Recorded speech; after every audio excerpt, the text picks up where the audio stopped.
Stopover Planet by Robert E. Gilbert, originally published in Imagination Stories of Science and Fantasy, August 1953. Narrated by Tom Trussel. At 2:34 a.m., Patrolman Lewis Wedby left the zip cab station. With arch supports squeaking and nightstick swinging, Wedby walked east to the call box at the corner of Sullivan and Cherokee. The traffic signal suspended above the intersection blinked a cautionary amber. Not a car moved on the silent streets. Wedby reached for the box. Then he swore softly and stepped off the curb. "Pardon me," he said, for he believed that a policeman should be courteous at all times, even when arresting a school-zone speedster. This, however, was not a speedster. It seemed to be a huge man standing on top of a truck and cutting down the stoplight. "What's going on here?" Wedby asked. Honeychile Bakery was advertised on the side of the truck. Instinctively, Wedby jammed his whistle in his mouth when he realized that the man on the truck wore something like a suit of long underwear made of improbable black fur sprinkled with tiny red spots. "What are you doing to the stoplight?" Wedby demanded. The amber light quit blinking without the expected electrical display. Sinuous as beheaded snakes, the wires and cables supporting the traffic signal fell into the street.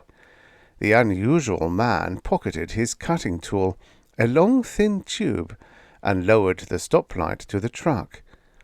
He looked at Wedby. The corner street lamp reacted upon his eyes like a flashlight thrown on a tomcat in an alley. The eyes gleamed green. Wedby's whistle arced to the end of the chain and clanked against his metal buttons. A block away on Center Street, a heavy truck roared through the business section. The bell of a switch engine tolled near the freight depot, and a small dog barked suddenly at the obscured sky. "I am promoting you to captain. You will replace Hanks, who I am demoting," the figure on the truck announced. "Chief Grindstaff?" Wedby wondered. The chief of police glared down at the patrolman. He hooked a bright metal globe to the stoplight, shifted it in one hand, and jumped, landing lightly on the pavement. "Put this in the mobile unit," he said. "The truck are evil." "Huh? Sure, Chief," Wedby said. He tucked his nightstick under his arm and prepared to accept a heavy load. Tensed muscles almost felled him when the signal proved to weigh not more than 1 pound. Chief Grindstaff opened the doors in the rear of the truck, releasing a faint odor of stale bread. The truck was empty. Wedby deposited the almost weightless burden. The chief looked him in the eye. "I am promoting you to captain," he repeated. "You will replace Hanks, who I am demoting." "Thanks, Chief," Wedby exulted. "You know Hanks didn't treat me fair that time "Yes, I know all about that," the chief interposed. "Go bring the postage box and place it in the truck." "The which? Oh, you mean the mailbox?" Wedby walked across the street to the square green box with a rounded metal top. Another of the globes had been attached to the mailbox, and the legs had been burned loose from the concrete sidewalk. Confidently, Wedby lifted the light object, carried it to the truck, and deposited it inside. "Bleachers there," said Chief Grindstaff. "What do you say, Chief?" "Stands there. No, stand there." Patrolman Wedby stood by the back of the truck. Chief Grindstaff placed a device like an atomizer under Wedby's nose and released the spray. Miss Betsy Tapp awoke after not more than 1 hour of fitful sleep. The door to the garage apartment shook under the tattoo of a heavy fist. Miss Tapp's heart thudded somewhere inside her 38-inch bosom. She lay rigid in darkness penetrated only by the glimmer of a distant street-light. The knocking ceased. Boards creaked on the platform outside the door. A face appeared in the window, a face in complete shadow, except for 2 eyes that glowed with greenish light. Miss Tapp, unaware of the disarray of her nightgown, sat upright. The alarm clock on the floor by the bed clacked in the stillness. The tap in the kitchen cubicle dripped. Timbers, contracting in the cool of early morning, popped faintly. "I need to marry you," the face said. "I was wrong tonight. Forgive me." "Fred?" Miss Tapp gasped in sudden joy. "Open the portal," Fred said. Wrenching metal curlers from her permanently waved hair, Miss Tapp bounded to the door. She released the catch and threw herself at the figure on the landing. Fred purred. "I want to marry you. I was wrong tonight. Forgive me." "Oh, Fred," Miss Tapp sighed. "I knew you'd come back. You just had too much to drink. I forgive you, Fred. We'll—" "Yes, bring your rayon crepe with tall tucking." "What, Fred?" "Bring your garb, your clothing. Hurry." Miss Tapp skillfully fought a blush. "Oh, Fred, I'm sorry. I'll be dressed in a minute." Fred slowly stated, "I want to marry you. I was wrong tonight. Forgive me." He walked into the apartment and rapidly gathered and rolled together the dress and undergarments scattered on and about the chair. He stuffed the spike-heeled shoes into pockets of his black fur suit and lifted Miss Tapp in his arms. "We're eloping!" Miss Tapp sighed as Fred carried her down the outside stairs. A Honeychile Bakery truck with rear doors open waited in the driveway. Fred tossed the roll of clothing and the slippers into the truck and swiftly sprayed Miss Tapp.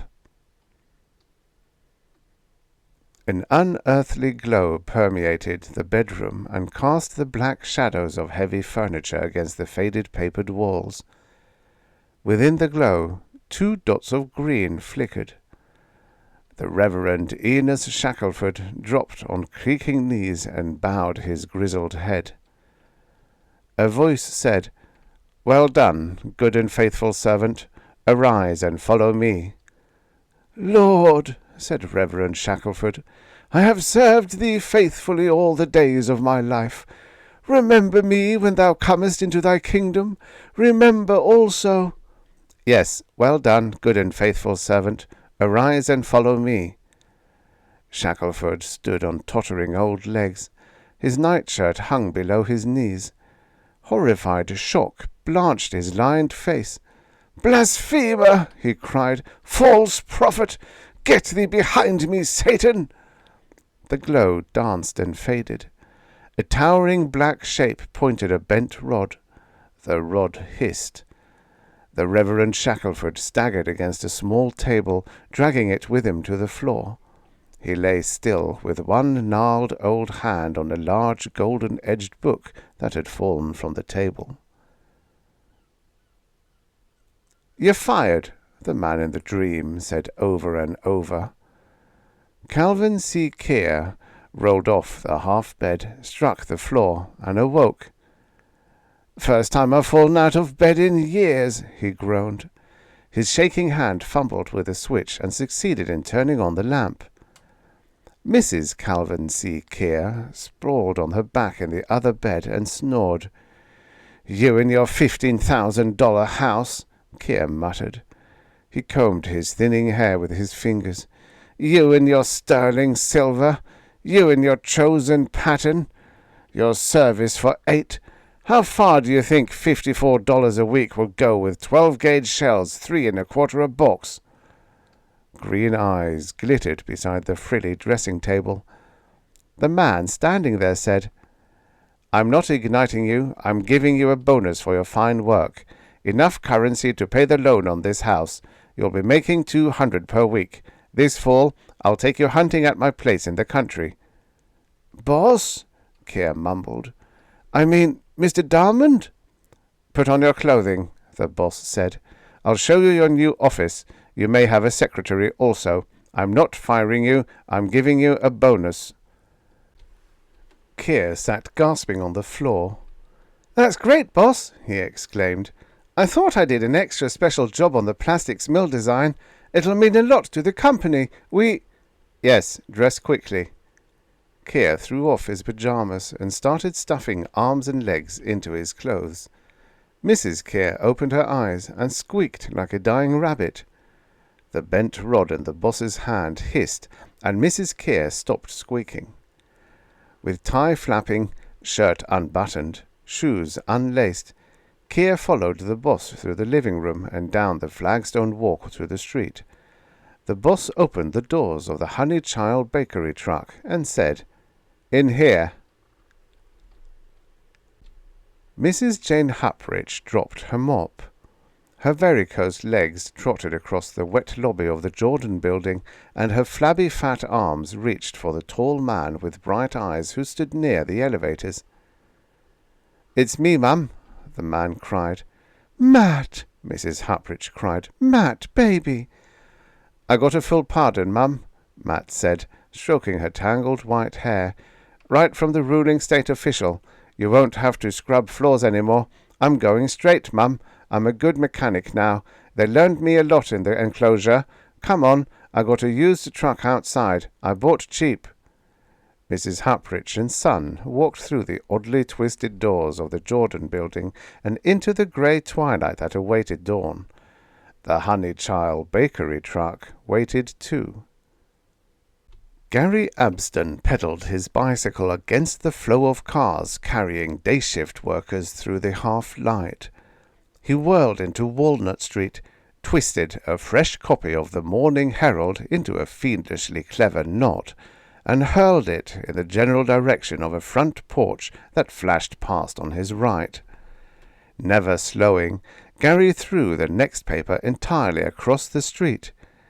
He chuckled as it cleared a picket fence. "Bang, bang!" he blurted. His red shirt, with a picture of a mounted cowboy on the back, ballooned in the early morning breeze. "Whoa!" Gary roared. He stopped, held the bicycle upright with one foot on the pavement. A tall, lanky, slightly bow-legged man with squinting, luminous green eyes stood on the sidewalk. Gary looked at the man. The newspapers fluttered to the parkway. The bicycle clattered in the street. "Howdy, partner," the tall man said. "The rustlers are heading for the plateau. We'll take the short gash and head them off at the canyon." "Ramrod Jones?" Gary chirped. "Here's the truck I haul quiz, kid, the IQ horse in. Let's get after the rustlers," Jones said. "Gee, I've seen all your pictures, Ramrod," Gary said. "Silver City Raiders, rustlers of Silver City rustlers."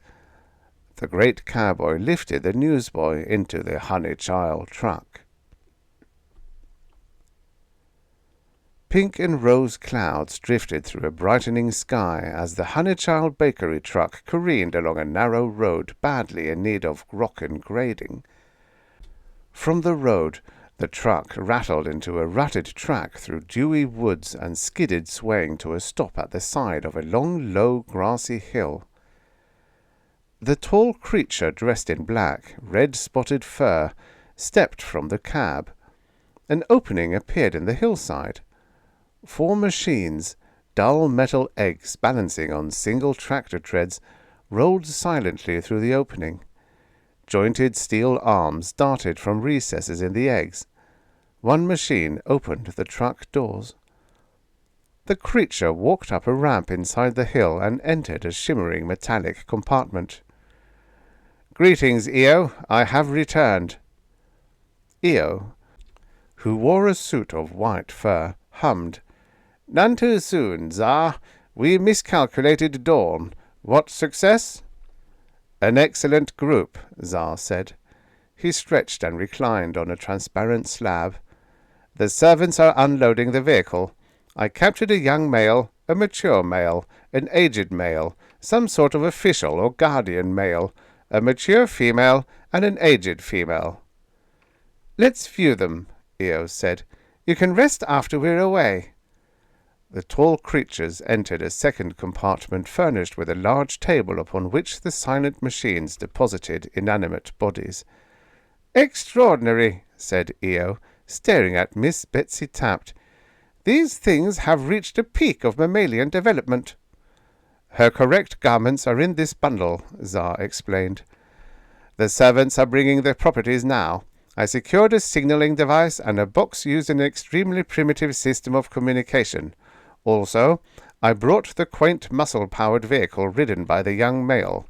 The photographs should be sufficient for other details." "Any difficulty?"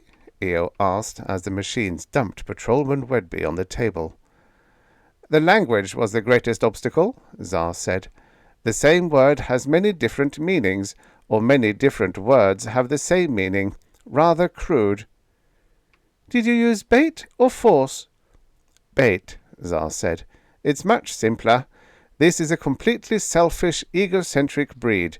Most of them have one thing in mind which they want solely for themselves. Their sending power is weak, but that one selfish desire is powerful enough to be received. I merely dangled it before their minds, and they were hooked." He tapped the foot of Calvin C. Keir. "I killed this one's female companion. She awoke and screamed. The males and females pair off and live together for years. Strange custom. Breeding seems to be only one reason for the mutual bondage." Tsar pointed to Mrs. Jane Huprich. "The old female may be an exception to the selfishness. I couldn't decide whether she most wanted to be relieved of cleaning floors by primitive methods, or wanted her male offspring to be released from some structure where he had been secured for reasons I couldn't determine." The machines deposited the Reverend Enos Shackelford, and then lined up in a precise row. "This thing is dead," Eo buzzed. Tsar shook his head. "That was the only genuine exception. He confused me till I forgot his proper clothing, but some can be devised from the other samples. He seems to have been a witch doctor. His mind was cluttered with myths and superstitions from an ancient text. I don't understand him, Eo, and wish I had time to study the phenomena. He was different from the others. He believed in something and considered himself lowly and humble. The minds of the others were in constant confusion. They believed, actually, in nothing.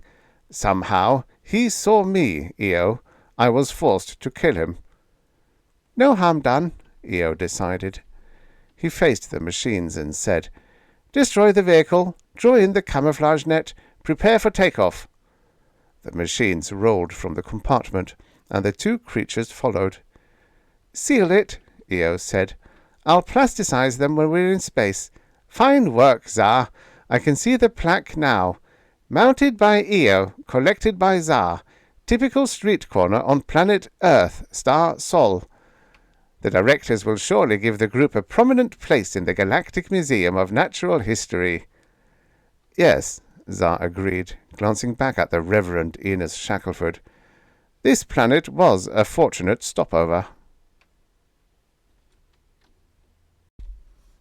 The end. Subscribe for your daily stories of futures past. Maybe there ain't no such thing as a free lunch, but there is such a thing as a free story. Enjoy.